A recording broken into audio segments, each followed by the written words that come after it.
Hello there. You are listening to this week's Revenue Insights. I've got something a little bit different for you this week. I've got not one, not two, but three guests, each of them from Mabl. We've got Anthony Palladino, their Chief Revenue Officer, Blake Kelly, their Head of Enablement and Partnerships, and Kirsten Vonck, their Head of Customer Success. And we've been talking for a little while about go-to-market and how to create alignment across your go-to-market teams. That led into this conversation that dug deep into the concept of value hypotheses. It's something that you may have heard of before, but through the conversation, the guys from Mabl explain how they have implemented it across their entire customer journey. The impact that it has had for them, spoiler, is pretty significant. And lastly, some of the advice that they've got for folks that are potentially looking at deploying a framework such as this to create alignment across your different go-to-market teams. One disclaimer that I wanted to add in this little intro is throughout the conversation, there's plenty of pieces that I was trying to visualize in my own head. So they've kindly shared across some different assets and visualizations on the framework that they use that I think you'll find really helpful to really add some color and perspective. Those will be made available on the show notes of this episode, wherever you're listening to it. I think you'll really enjoy this one. Welcome to Revenue Insights. Every week, we'll be joined by revenue leaders from some of the most successful and highest growing companies. Together, we explore how they built their revenue teams, the journeys that they've been on, and the lessons they have learned along the way. Revenue Insights is brought to you by Aisera. We're a revenue intelligence platform designed to help revenue teams to build more pipeline, close more deals, and retain more customers.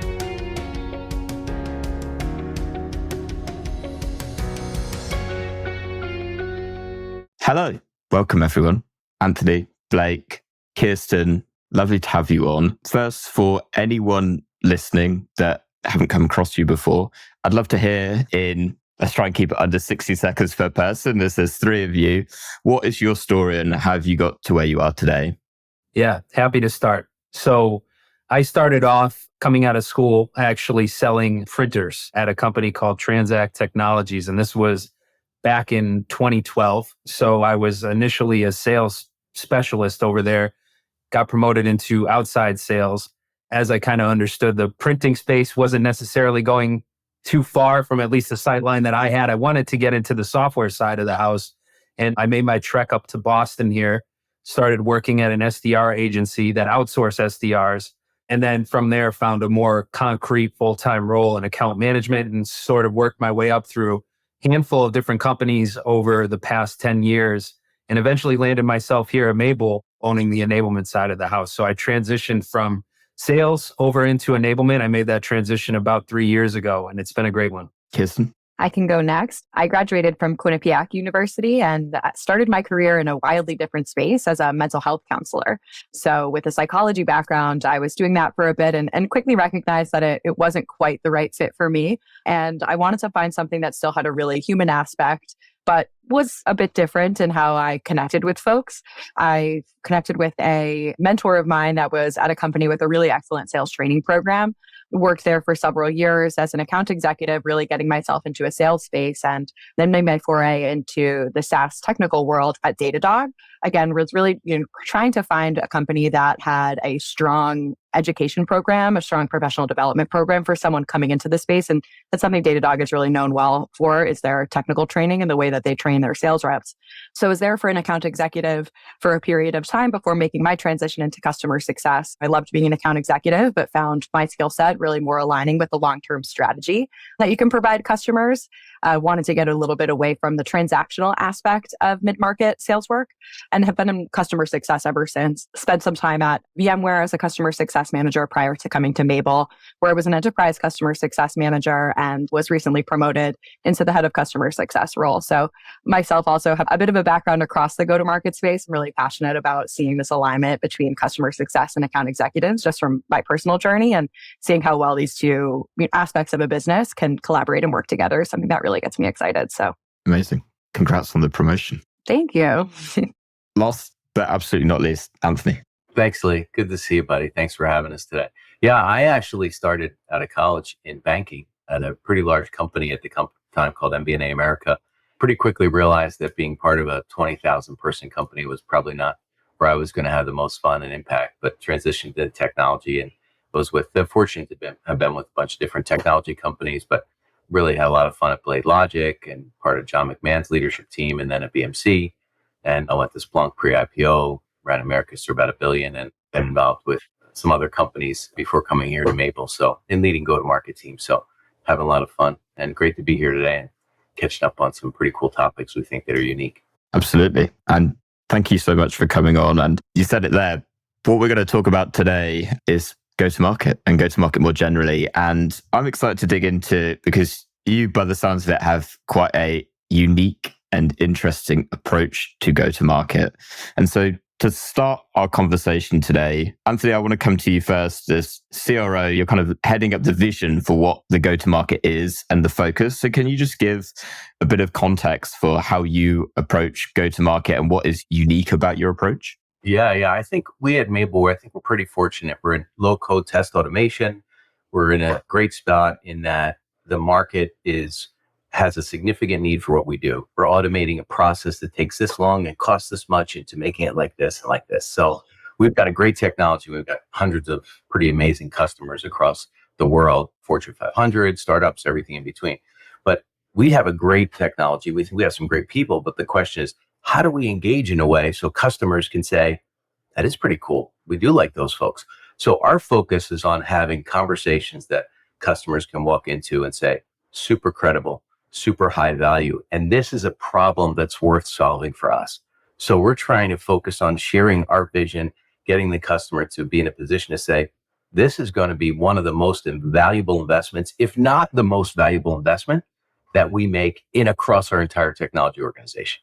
That's my thought. So how do we drive from the initial discussion, hello, how are you, into a PO? How do we make that as compressed as possible, super high value based on ROI, based on impact? And then we lead through that with customer success, because then that yields continued growth and good success. So we just ultimately want to be the most valuable investment that a company is making in anywhere across their business. So how do you do that? What kind of the key pillars, let's say, of that focus? I think it starts with how we engage with a customer and our mindset before we even pick up the phone or jump on a video to talk with a customer or meet with them in person. I think Blake and Kirsten can give some color on that, but it starts with what we call a value hypothesis. Who wants to jump in? I think, Sure. Yeah, happy to explain more around ultimately what a value hypothesis is. And I think it's only fair that I give a shout out to somebody I worked with in the past. His name was Chris Lynch over at Drift. And he introduced this concept to us initially. And I've taken it with my career and sort of run with it from here.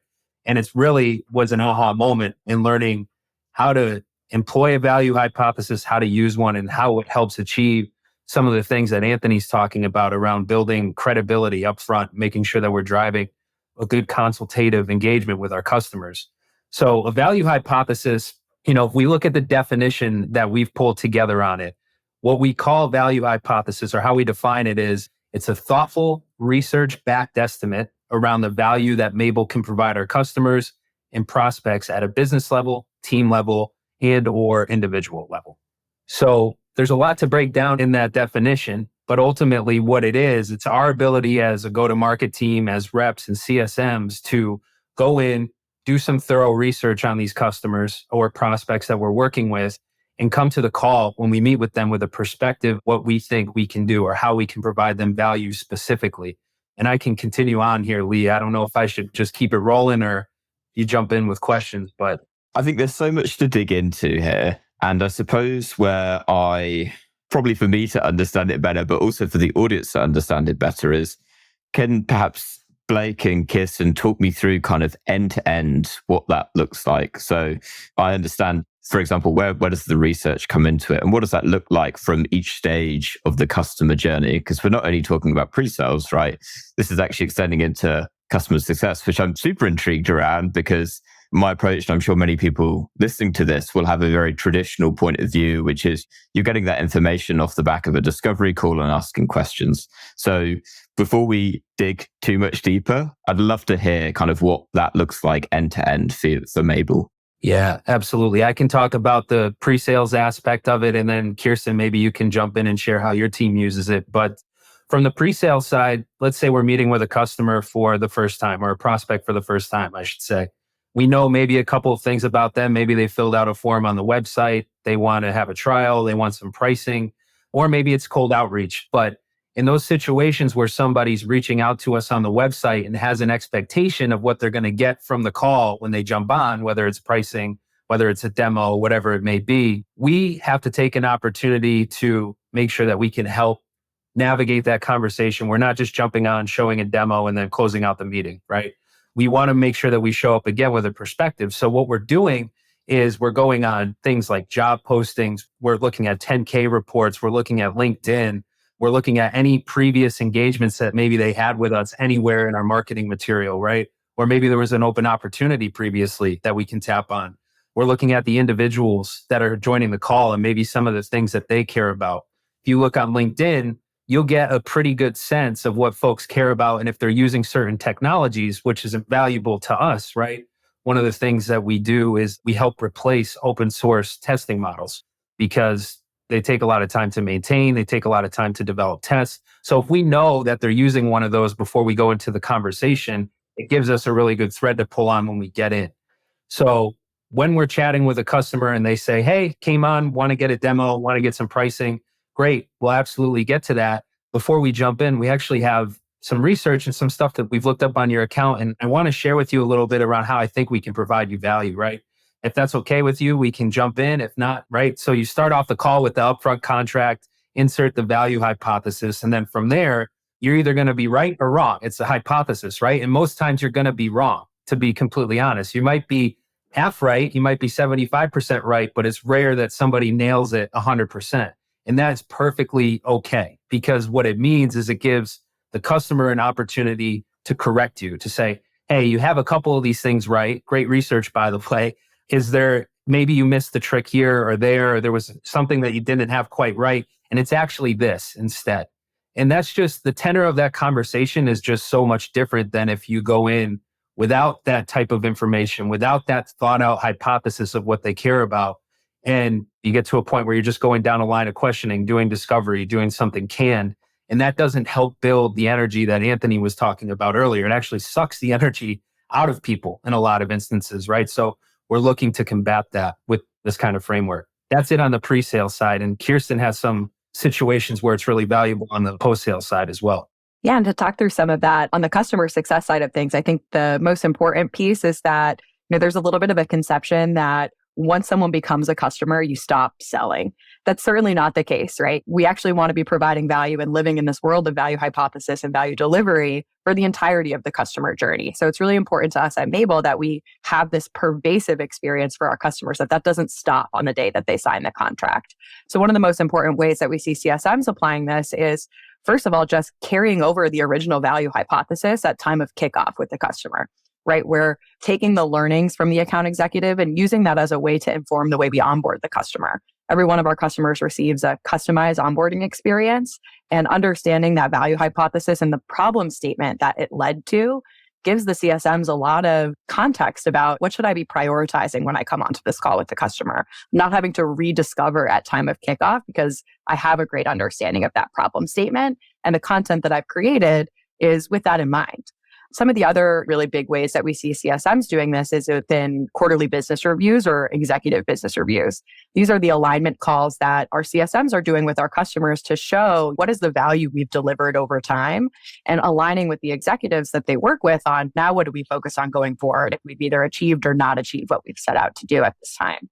Now, when we're going into a QBR, we have our CSMs kind of redo that value hypothesis, because these things are not stagnant. Businesses don't stay the same forever. And you could have a customer that's been with us for 2-3 years. And the things that the business is going to be focused on 2 years after close is going to be quite different. So it's important for CSMs to kind of be redoing this exercise. Blake talked a little bit about 10K. That's something that CSMs use to inform the way they prepare for QBRs pretty significantly, right? Because each earnings report, the goals of the business are different, which means the goals of their use of our software are going to be different. And again, it really helps to our CSMs to build credibility with the customer. They've come in and showed that they've ongoing on an ongoing basis, they've kept up with what's important to the business. They understand the business. It builds credibility. It also builds a lot of confidence with our reps. There's less that they need to think about on the fly because they've done research to understand the business. And there's less on the spot thinking that folks have to do, right? Because they understand the problems that the business is looking to solve. It leads for much more engaged QBRs. And this is also something that's great to do with an unengaged customer. I'd love to live in a super happy world in which every customer is incredibly happy and talking to us on a weekly basis, but that's not always the case. And so you have to do some reprospecting with these unengaged customers. And if you get that opportunity to have an at-bat with an executive, this is an incredible exercise to be able to do to make sure that that opportunity you have, you knock it out of the park. And then lastly, for a CSM perspective, with at-risk customers, maybe you have someone that's a bit of a detractor, someone that's looking to leave the business. Being able to do a value hypothesis of what value you continue to deliver to this business about why they should remain with Mabl is huge. It informs all of the at-risk plans our customers put into play when we receive a cancellation request. And it's really important for us to be able to rally the resources we might need to retain a customer. We don't want to just be sort of throwing spaghetti at the wall. You want to be really mindful about whose help do I need and why to be able to retain this customer. Just a quick reminder, and then we will be right back to the show. At Revenue Insights, our goal is to share how top-performing revenue leaders build predictable, efficient go-to-market teams. Every week, we speak to the brightest minds, and every quarter, we release the latest findings from our analysis of billions of dollars in pipeline. If you don't want to miss out, sign up to our newsletter at ebster.com/newsletter-sign-up. That's ebster.com/newsletter-sign-up. The link to make that a little bit easier for you will be in the show notes of this episode, wherever you're listening. See you there. Amazing. That is now very vivid in my mind. I can almost picture like the end-to-end process. And well, actually near enough, because I probably should, the one somewhat self-indulgent question is, does this tie in with your marketing efforts at the very top of the funnel as well? Or does it only come in kind of at the pre-sales stage? Yeah, absolutely ties in the marketing efforts. We're leveraging as much insight as we can get into signs of demand, right? And indicators of what might be happening. And we look at external factors. We look at communication with us on the website. We're looking at MQLs, and we're looking at activity related to us and grouping it by company. So then with that value hypothesis, before we've even engaged, we're actually doing a very targeted engagement potential or prospecting for it. So we're doing that research on accounts before we're even talking with them. And we're doing that to really understand. We do a lot of deconstruction on what's worked really well, what resonated really well, what's driven highest ROI, highest value, and then translating that back into outgoing messaging. So we're doing it full cycle and all of go-to-market. Beautiful.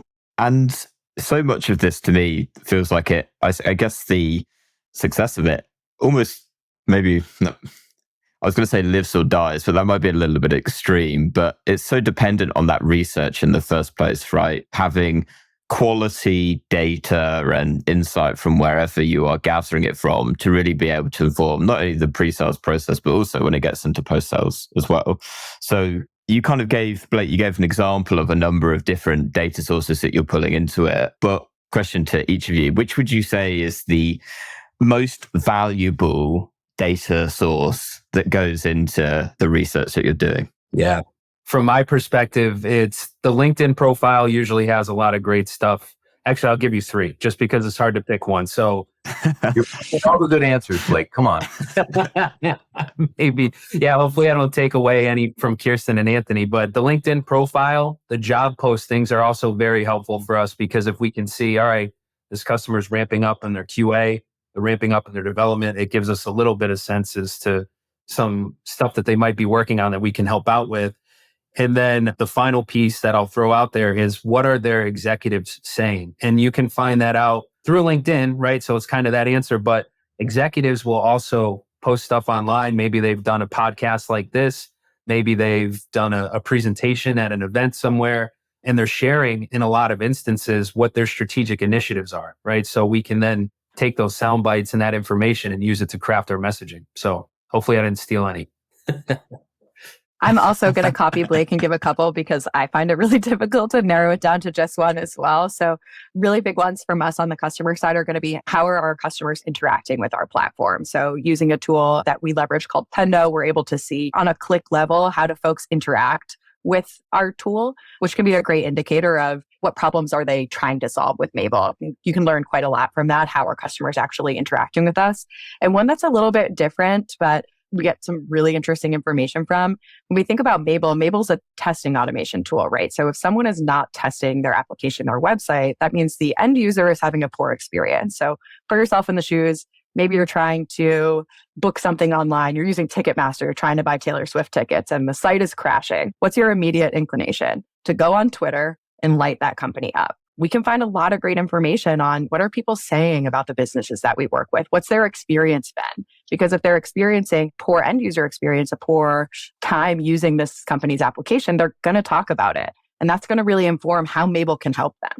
So we do a lot of social research, I would say, to be able to tie back to the business on this is what we can improve for you. So we learn a lot that way as well. And 10K reports, of course, that's going to be a more business-minded approach to what the company is focused on. But I love seeing what people are saying on Twitter about the folks that we work with. I just want to say, we noted that Kirsten did refer to Taylor Swift tickets, right? Like, Kirsten, I know, you just kind of wove that one in very quietly. No, everybody got it. We know. I'm not going to lie, it actually really helped me with the understanding of it. So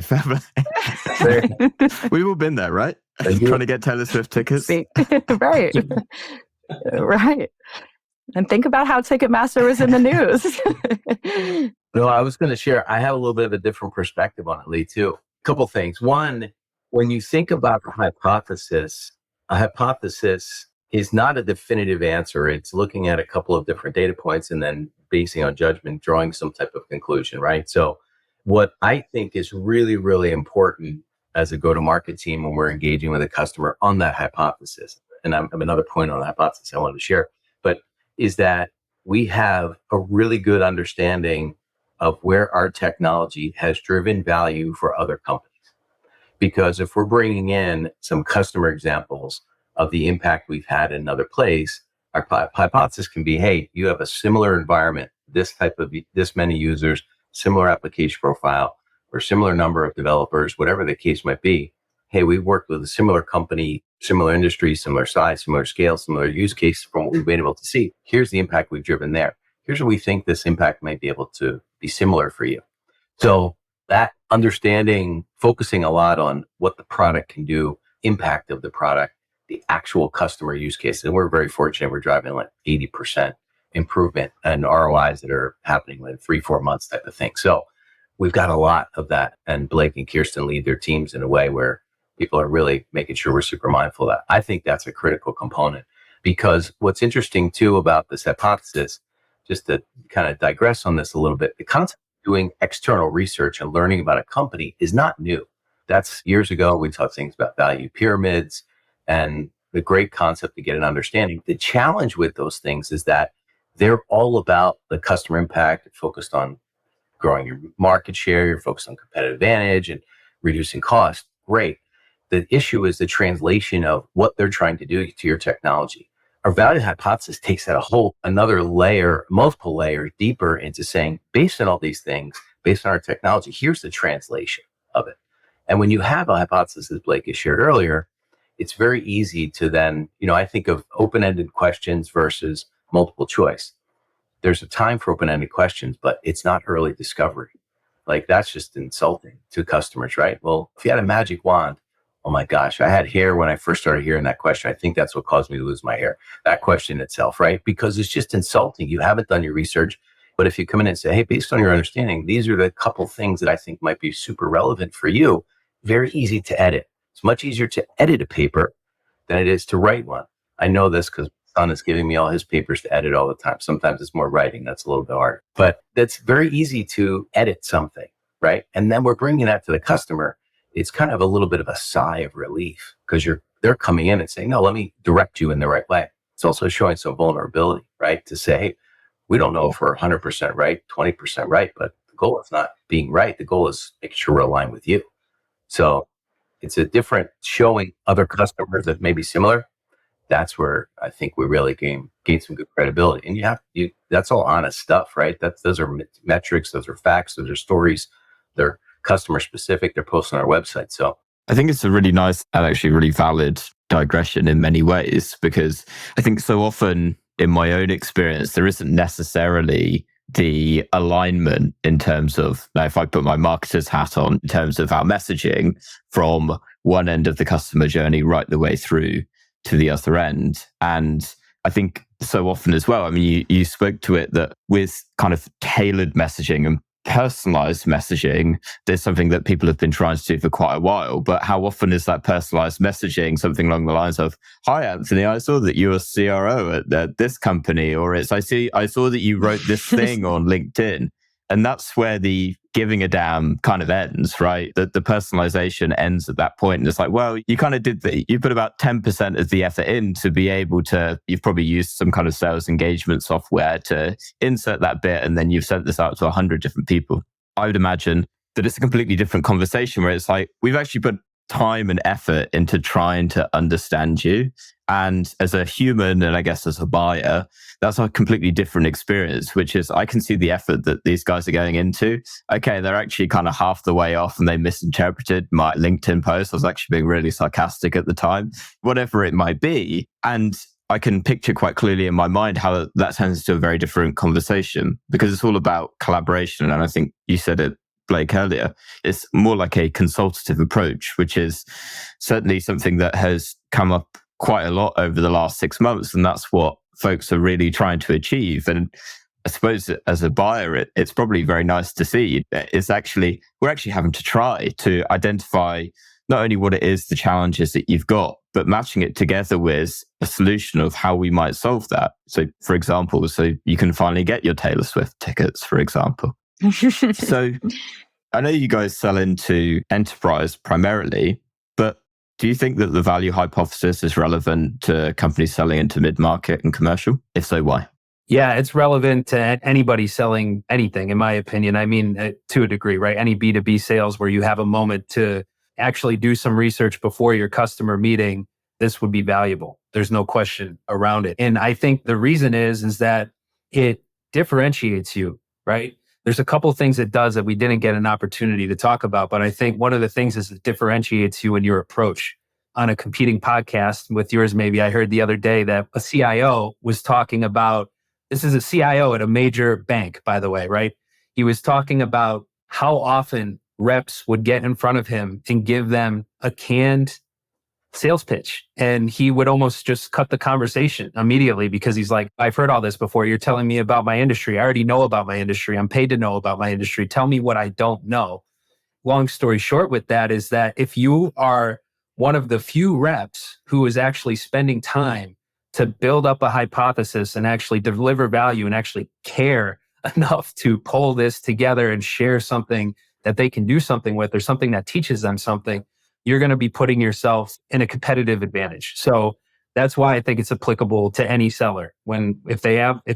Obviously, if you're on floor sales or car sales, it's a totally different story. You don't have time to develop a value hypothesis. Maybe you can look at what the person's wearing and kind of maybe make a guess, or so. I don't know. I'm just spitballing here. But if you're in B2B sales, you absolutely should be spending time doing this.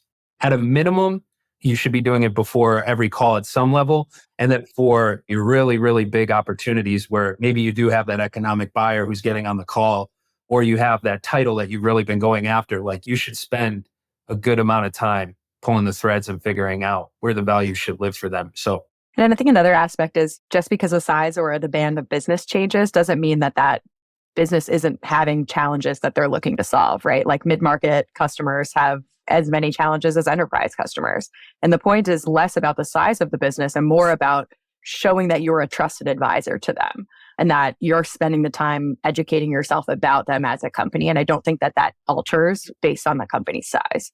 We see quite a bit. We work with mid-market customers as well. We see this have just as strong applications. So Blake's point too, it's also about the title that you're meeting with, right? And making sure that you respect that individual's time and that you're demonstrating that. I think especially post-sales, right? When we're asking to continuously meet with them, we need to make sure that we're bringing something fresh and making the meeting worth their while every time we meet with them in perpetuity. So it's really important to be able to deliver that. I want to ask something, I'm going to come to you, Kirsten, because it's very much on the post-sales perspective. Yeah. You mentioned earlier the role that kind of the value hypothesis plays at that stage for you.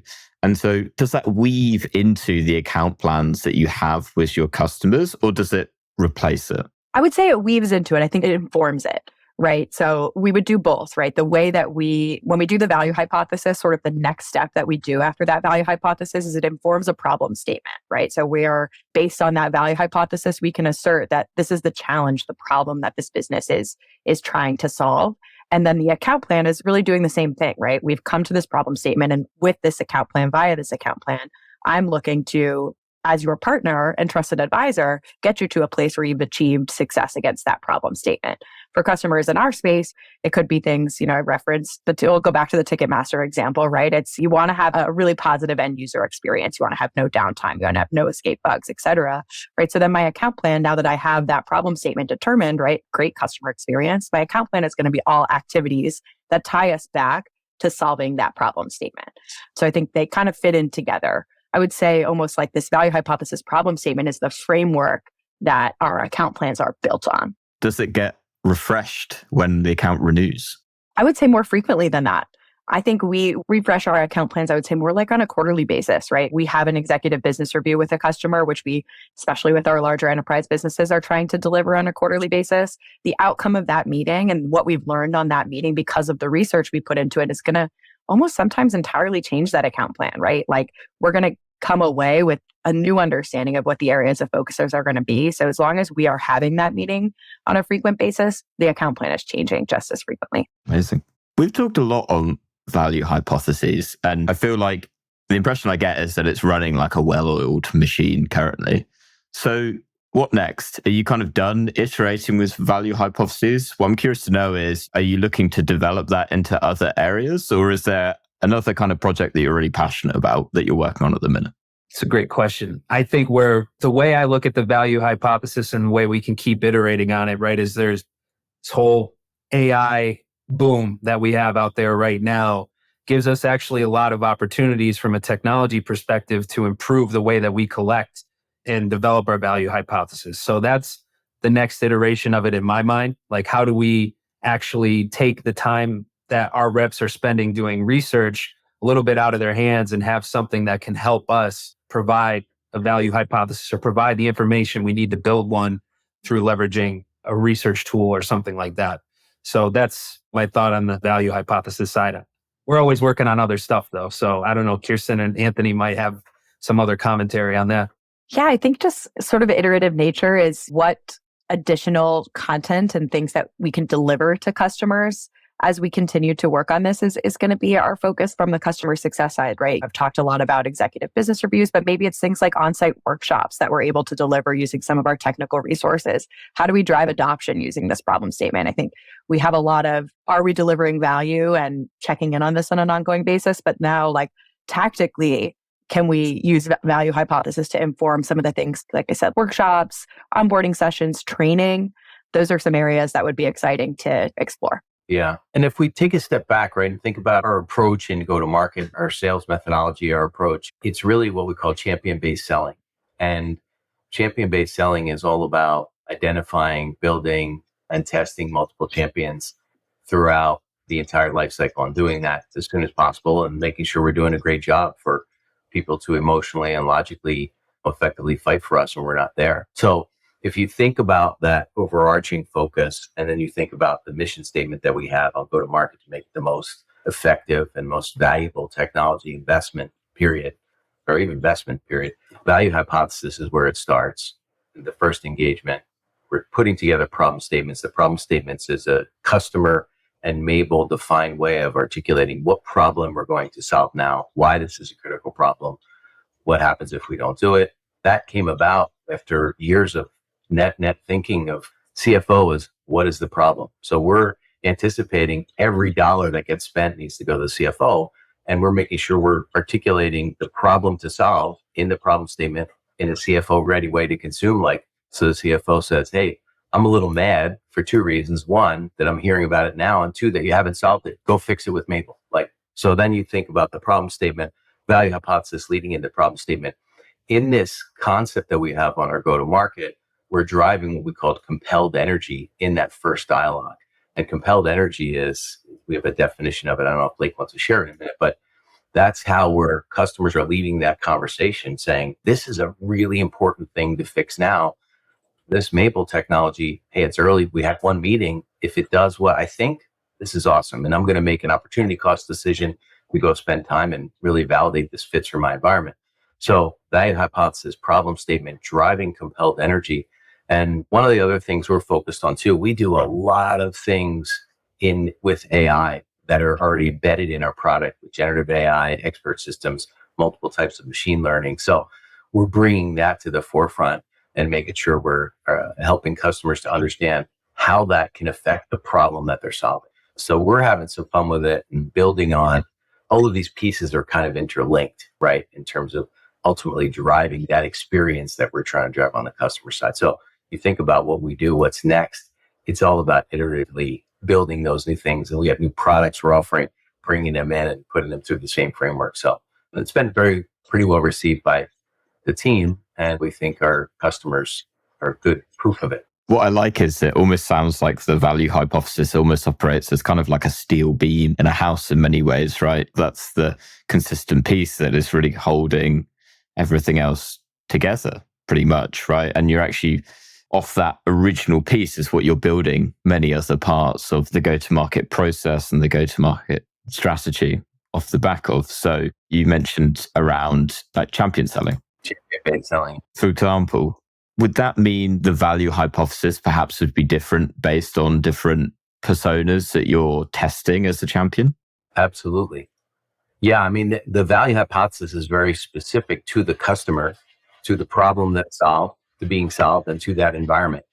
We're fortunate in that we're working with very large Fortune 500s, and the reason they're starting an initiative may be very different from a startup with Series B funded. Series B funded, speed, release time, cycles, startup, cost, quality, governance, consistency, framework. So you have to have a different value hypothesis for those environments because the technology ultimately drives quality, cost, process improvement, productivity, AI into production and use case that has huge value, better customer user experience, NPS, but each customer may have a different order of those or may be tied to one or the other.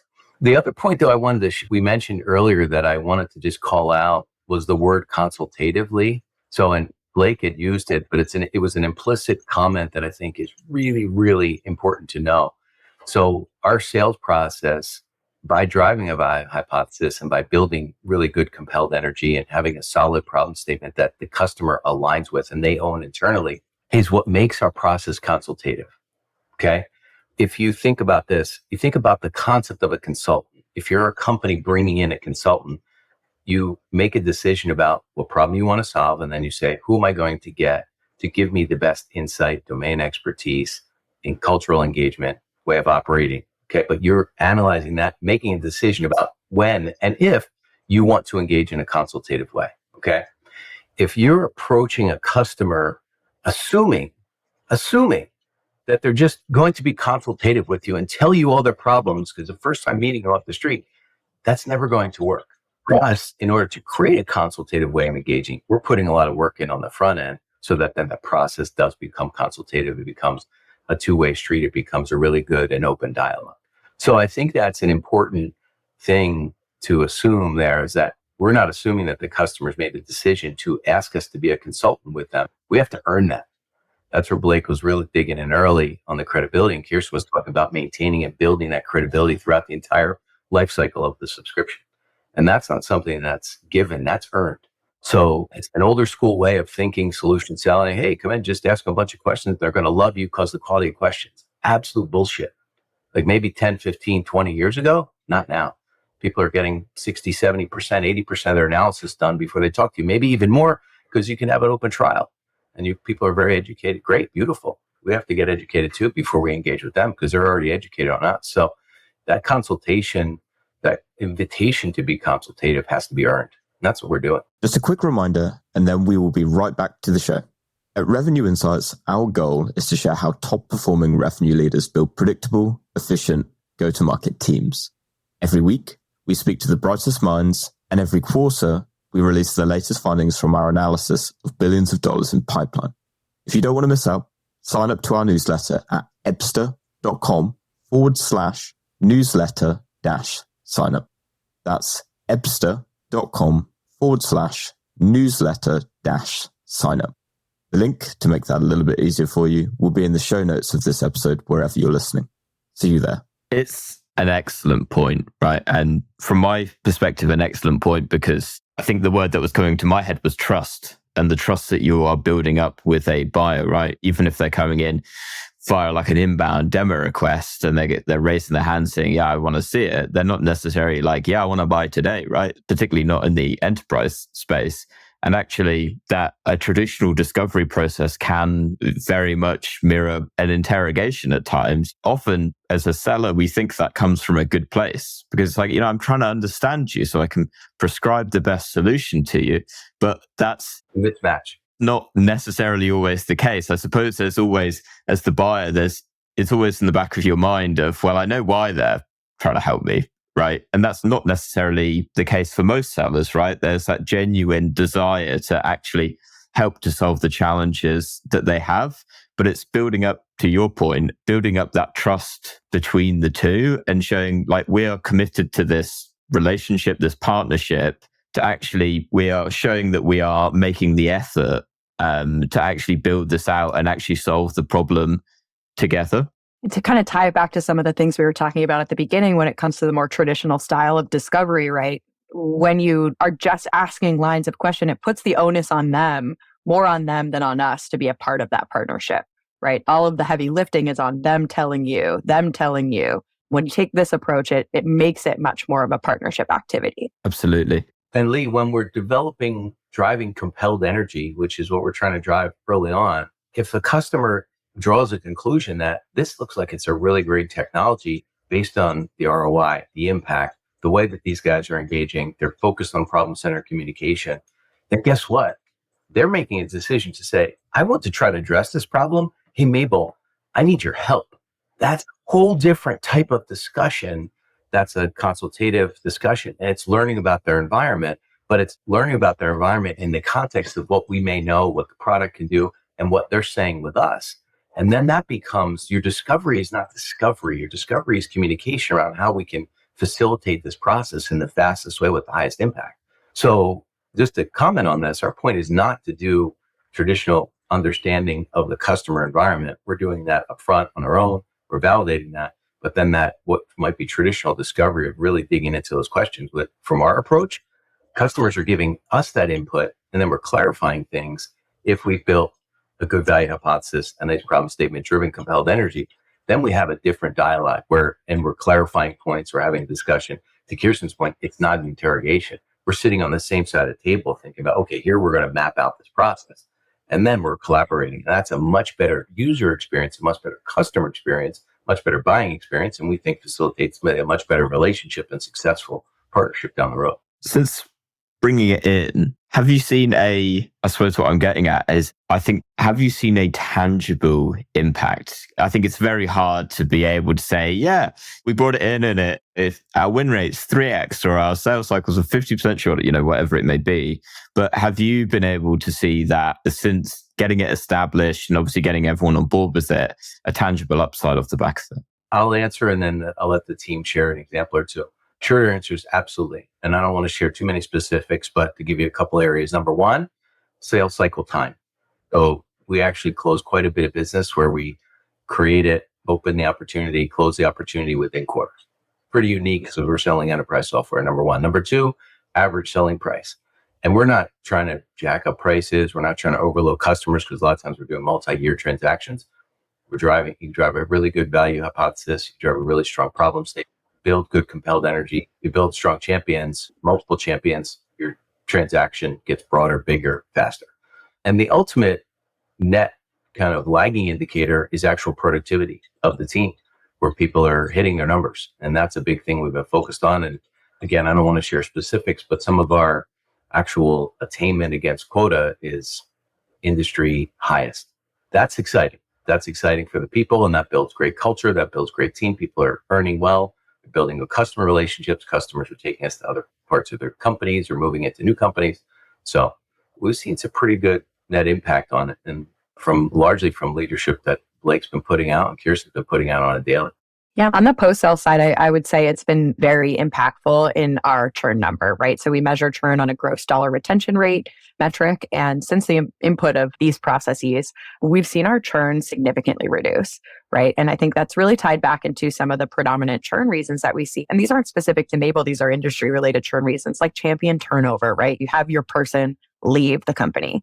That's going to require you to go through this exercise again.